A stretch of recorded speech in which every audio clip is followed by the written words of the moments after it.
Hello friends, welcome to our YouTube channel friends. In this video I'm gonna tell you about how to fix power off problem and how you gonna fix this problem in your AI plus smartphone. So let's start friends. First you can see when you just tap on this power button, long press it, so you can see it is not showing any power menu to switch off or restart your device. It is showing Gemini, AI assistant or Google assistant. So how you can disable it and open this power menu? First you have to just tap on this power button and click on volume up button at the same time, like this.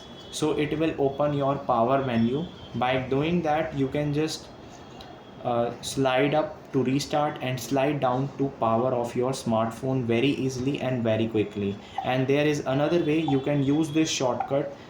By doing that it will save your time. You have to click on this accessibility and convenience, tap on accessibility menu, click on to enable this feature, like this. So it will enable this shortcut type. As you can see this, tap on here and you will see here it is power button, so it will open fastly this power menu. I hope you like this video. If you like this video then subscribe to our YouTube channel for more helpful tips and tricks videos. See you next time.